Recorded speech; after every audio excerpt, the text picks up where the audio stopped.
If you stood on Europa's surface, you'd be hit with 5,400 millisieverts of radiation in a single day. Ooh! Today we're going to be looking at another one of Veritasium's videos, specifically NASA's search for life in a radiation death zone, featuring a green radiation death comet, by the looks of it. For those of you who don't know me, I'm Tyler Folse. I'm a nuclear engineer with a little over 10 years of experience in the commercial nuclear power industry, from engineering operations to emergency response. I don't claim to know everything there is nuclear, but I can certainly share some knowledge. Let's see. Arthur C. Clarke had a sequel to 2001: A Space Odyssey. It's called 2010 Odyssey 2. And at the end of it, an alien intelligence converts Jupiter into a star. As a group of astronauts narrowly escape the implosion, they receive the following message from the aliens. Yes, using magical advanced alien technology. That would be nuclear fusion on a really, really massive scale. And Jupiter simply lacks the mass to undergo fusion like our sun. Because fusion, you need high temperature, high pressure, and confinement time. And you're going to need something at least 100 times bigger than Jupiter to even attempt this. So this magical alien technology that does this would be interesting. All these worlds are yours, except Europa. Attempt no landing there. Now, that was just a novel, but it suggests that already in 1982, we suspected that Europa might offer our best chance of finding alien life in our solar system. 42 years later, in October 2024, NASA is actually launching the most advanced mission to hunt for signs of alien life. And it's going to Jupiter's moon, Europa. Cool. There's just one problem. Jupiter kills everything around it. Yeah, it depends what you mean by around it, because if you're talking Earth, it actually protects us from asteroids, kinda. So how could life even exist there? And how do you make a probe that can withstand the perilous conditions? Okay, I'm pretty sure they're getting at Jupiter's powerful magnetosphere that accelerates charged particles. Basically a big radiation bombardment. Deep inside Jupiter, there is so much pressure that hydrogen is believed to take the form of a metallic liquid. Cool. And this metallic liquid hydrogen generates an incredibly powerful magnetic field, almost 20,000 times stronger than Earth if you measure at the same distance away. That's a lot. So if you could see this magnetic field from Earth, it would appear twice as big as the full moon. Now that's an interesting idea. What if human eyes could perceive magnetic fields? Well, that wouldn't be good because it would be so overwhelming because there's so many magnetic fields from power plants, power lines, and whatever you're watching this video on. Its own, that magnetic field is harmless. But right in the middle of it is the most volcanically active world in the solar system, Jupiter's moon, Io. The volcanoes on... I remember learning about Io in elementary school, and the joke would be people from Io are idiots. Io's surface shoot out tons of sulfur dioxide, and every second, 1 ton of this material gets ionized and trapped inside Jupiter's magnetic field. Wow. And the field accelerates these particles to rotate. Now, Jupiter's large magnetic field is interesting because large electromagnets, magnetic fields are what's used in tokamak-style fusion reactors on Earth. That is to say, that's what confines the fusion reaction because on Earth we don't have the gravity of the sun. Maybe the aliens used that in 2010. Rotate incredibly fast with Jupiter, so they whiz around at over 300 kilometers per second. Wow. Their inertia actually pulls back on the field, stretching it out. And this trapped material slams into other moons, ejecting even more particles from their surfaces. This cycle forms massive radiation belts which span past Europa and the other moons of Jupiter. So yeah, you're going to need some radiation hardening for your space probes. Just being able to have the space probe communicate with Earth, let alone all of the sensitive equipment that it would use to search and detect whatever life forms might exist on Europa. So not just shielding, but also routine recalibration for when the radiation can also cause material degradation over time. And this is before we're sending people on this kind of mission. Now, for electronics, this intense radiation is kryptonite. In the 1970s, the Pioneer 10 and Voyager missions... So maybe that's why radiation's green and glowing. I knew about the Simpsons silly green fuel rods, but I never made the kryptonite connection. That's an interesting one. Only briefly passed by Jupiter, but the radiation caused glitches, gave the instruments false commands, and corrupted some of their data. Even with modern shielding, a spacecraft within the radiation belts would only survive for around 3 months. So how will NASA's new mission, the Europa Clipper, orbit Europa for over 4 years without getting fried? Radiation with a blowtorch. I think I've seen that in that movie, The Core. This is pretty funny, though. Well, the solution is it won't. It'll orbit Jupiter from afar and then swoop in every few weeks to quickly fly by Europa and then leave again. I mean, that's a key component. Double your distance from your source of radiation, the amount of dose decreases by a factor of 4. The other thing is time, limiting your exposure time, and they already mentioned shielding, so time, distance, and shielding are the 3 principles that are used in radiation safety. So that makes sense. And since the mission is going to collect a lot of data, it can use the downtime while it's way out here to transmit it all back to Earth before going in for another swoop. In all, it'll do 49 flybys, mapping almost the entire surface. That's actually how the Clipper got its name, after the fast and nimble 19th century Clipper ships, quickly dipping in and out of ports. I think that's also where the expression going at a good clip means your task or project is proceeding quickly and on schedule. But of all the places in the solar system to look for life, why Europa? If you stood on Europa's surface, you'd be hit with 5,400 millisieverts of radiation in a single day. Ooh, so a little over 5 sieverts a day. A dose of 5 sieverts, things are not looking good. You're looking at what's known as an LD 50-60, even with treatment. That is to say, 50% of the population dead within 60 days. And after 2 days of this, death is basically guaranteed. So you're going to want to go underground. That's 1,800 times more than the annual dose here on Earth. If you Note that the annual dose on Earth varies by quite a bit. A little bit of it comes from the sun, but a lot of it depends where you live, how close you are to, say, a natural uranium or thorium deposit, because those eventually decay into radon gas, which is why radon tester kits exist for your house. Stay here for a couple hours, you would eventually die from radiation sickness. But Europa contains a secret. Said a couple of hours, you might be taking into consideration how long it takes to get down to the surface and then leave, but if you could borrow some advanced alien technology and teleport in 2 hours, you would probably be okay. I say probably because you said that's the average dose. There are definitely hot spots that you want to avoid. When Voyager 1 passed by Jupiter in 1979, it took this photo of Europa. If you compare that to most of the other moons in the solar system, you'll notice something is missing. Craters. Every planet and moon has been bombarded by asteroids over billions of years. And well, it's got that big planet next to it that has a way more attractive gravitational force. Most planetary surfaces show it, but not Europa. So why not? Well, something recent, say over the past 60 million years or so, must have been happening on Europa to erase most of these craters from the surface. 16 years after Voyager, Galileo arrived to Jupiter.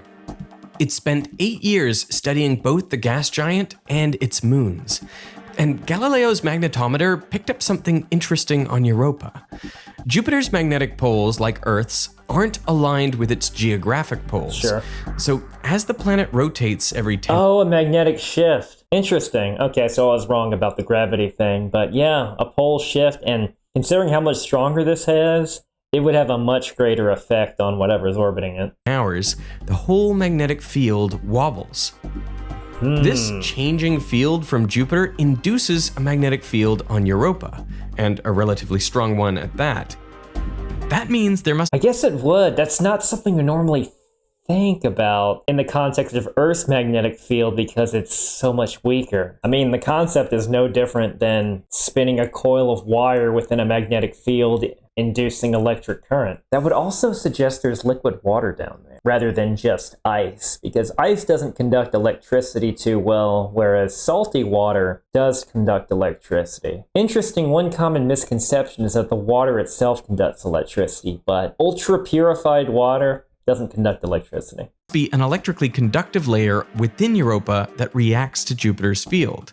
And readings from Galileo indicate that it must be somewhere close to the surface, only tens of kilometers deep.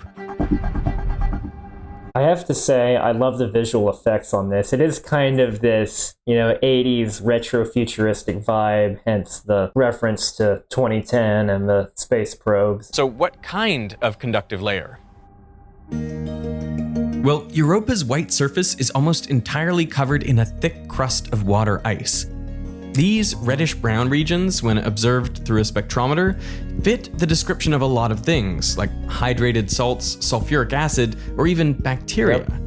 We need more data to be evidence. sure, but recent experiments at JPL found that sea salt, when bombarded with intense radiation, turns from white to this same brownish color found on Europa. So ionizing radiation strikes the salt, and it has enough energy to knock the electrons out of their positions in a crystal lattice. After all, it is ionizing. So you have sodium ions and chlorine ions. So if enough of these chlorides get displaced, it creates holes where electrons gather. Then they get trapped and can absorb visible light, changing the color. It's a bit like if you were to scratch a window, those tiny scratches scatter light, and if you do it to enough of the window, then glass changes from transparent to opaque. So this radiation is scratching salt. I wouldn't get too salty about that. So scientists suspect that there's a whole saltwater ocean inside Europa. It could be 100 kilometers deep, meaning Europa would contain twice as much water as the whole of the Earth. And That's a deep ocean. And if there's life forms in there, that much water can definitely protect whatever sea creatures, and I'm not just talking single-celled ones, from radiation, because water is a great radiation shield. It's one of the reasons why all refueling operations at a nuclear power plant are done underwater. it must be driving geological activity that constantly smooths out and renews the surface of the moon. But the Jupiter system only gets about 4% of the sunlight we get here on Earth. Yeah. So Europa's surface is constantly below negative 160 degrees Celsius. Cold. So you'd expect the whole ocean to be frozen solid. But there's a way to Geothermal. generate heat that doesn't rely on the sun. And I've Also nuclear power plants, but I doubt there's an advanced alien civilization underwater that has nuclear power plants. I'm going to go with geothermal. got a little demo here to prove it. Europa's orbit around Jupiter isn't a perfect circle. This is because Io, Europa, and Ganymede are all in orbital resonance. Each time Ganymede completes one orbit, Europa completes 2, and Io 4. Because of that, Io tugs Europa inward on one side of the orbit, while Ganymede pulls it Some tidal effects. I never knew that about that ratio of 1, 2, and 4. That's interesting. out on the other, making its orbit more eccentric. Now, Jupiter's pull is stronger on the closer side of the orbit than on the farther side. Sure. So Europa is constantly being stretched and squeezed, stretched and It's going to create squeezed. seismic activity. And you can see how this rubber ball gets warmer Oh, yeah. as I squeeze it. That's a great Scientists simplistic believe that the experiment. friction caused by the tidal flexing of the entire moon can generate enough heat to keep the ocean liquid. This effect gets stronger the closer you Interesting. get to Jupiter, which is why Io is so volcanically active. So you can see this ball is significantly hotter now. I held onto this ball at the same time to make sure it was. I guess that's one thing we take for granted on Earth, that of how ideal the tidal forces are with our moon, rather than this more complicated system that, in the case of Io, is this system that causes a lot more interesting seismic events. Just the heat coming in from my hand. What sort of temperature of the ocean are we thinking? So it depends on how salty it is. So melting temperature of ice, or maybe depressed by 10 degrees Celsius below that if it's a very salty ocean, similar to cold oceans on Earth. And how would the flexing differ if there's this big liquid ocean versus if there's no ocean there? If there's no ocean, Europa should flex by only about 1 meter in amplitude. But if there's an ocean in there, then it flexes with an amplitude of 30 meters. So that's an enormous deflection, and that will come out pretty clearly in the gravity data. Yeah, unless Europa is made out of spongy material or something. I wonder if people really did think the moon was made out of cheese, or if that's just one of those old stories you hear. Other argument for how thick the ice shell is, we see these very strange features on the surface that are arcuate in shape, but like multiple arcs put together. We call them cycloids, and not something you'd expect to see on an icy moon. And we think they form if a crack propagates at just the right speed, about the speed someone would walk, and is following the changing stress field of Europa being squeezed as it orbits around Jupiter. It's like rings in a tree on a moon. And if there were no ocean down there, there wouldn't be enough of an amplitude of that motion to explain the cracking. But if there is an ocean, then it could explain the cracking. All that tidal flexing pushes magma in the outer core up, closer to the seafloor. Okay. Water flowing through the crust above it is heated, and it picks up minerals from the ground, ejecting them into the ocean.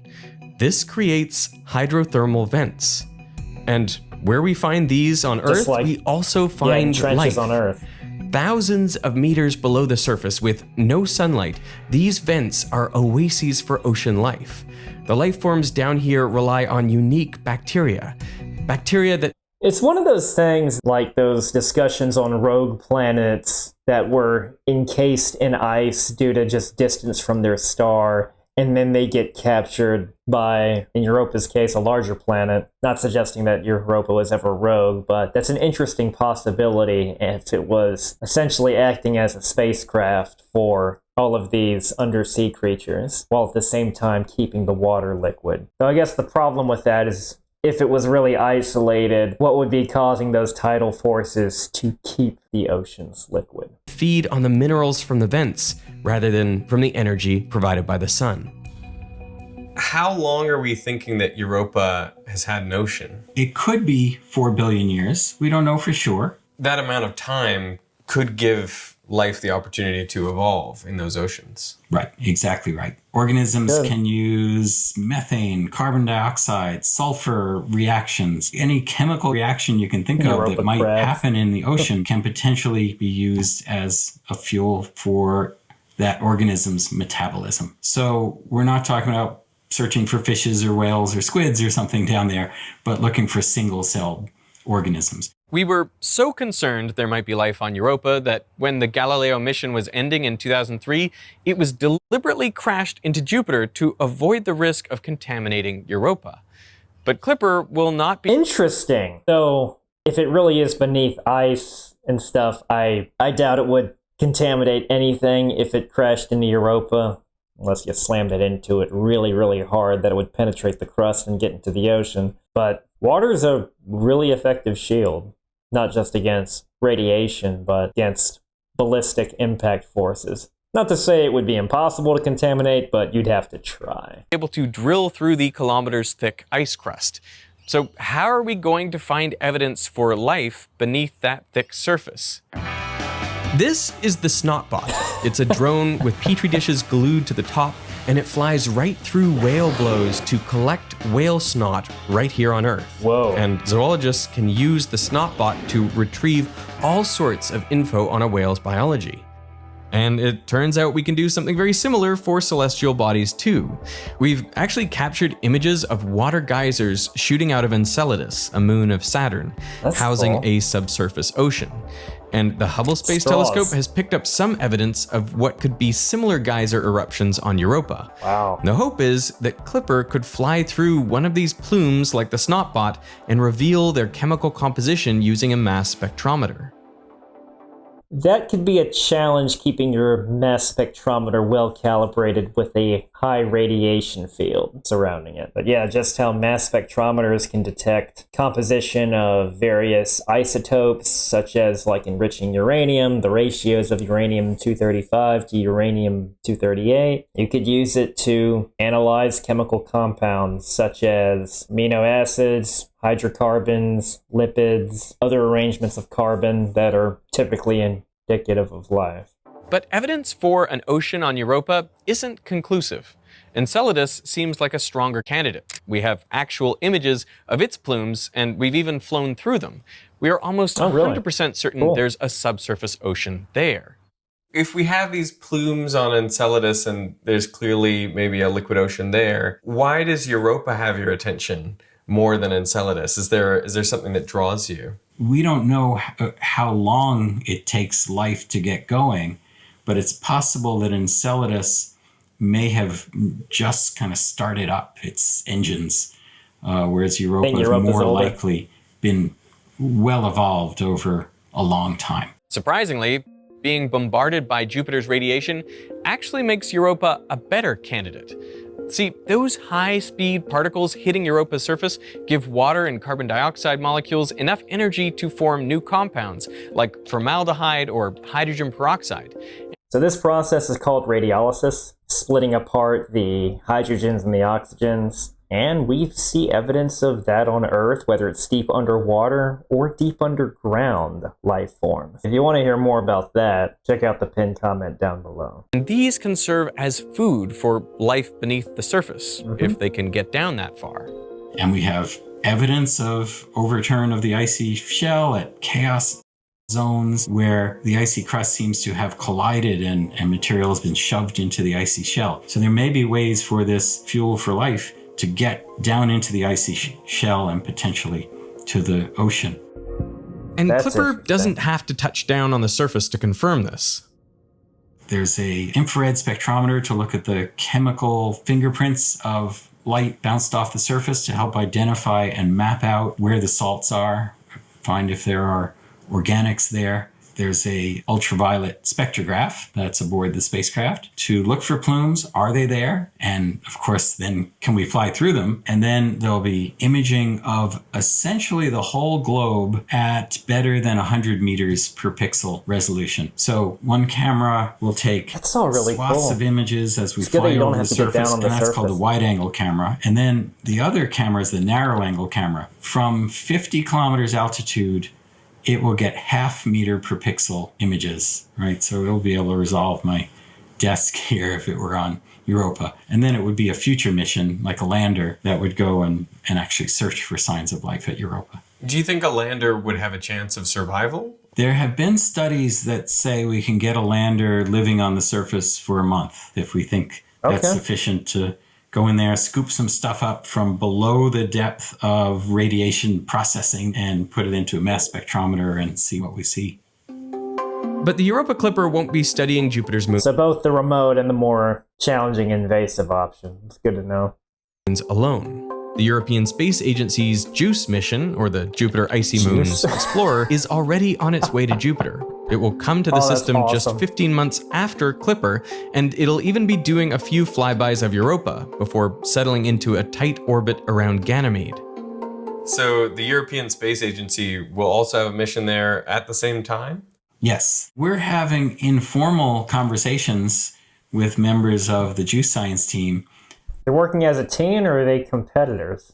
What would it mean to have two spacecraft there at the same time? The JUICE mission will end up in orbit around Ganymede, and Ganymede has its own magnetosphere. Well, we'll be outside Ganymede's magnetosphere, so we might say, oh, look, there's this big burst coming from Jupiter, and then JUICE might say, oh, we felt that over here in our magnetic signals. So we wouldn't have to really do anything different except talk to each other and make sure that the sum of the whole is even bigger than its parts.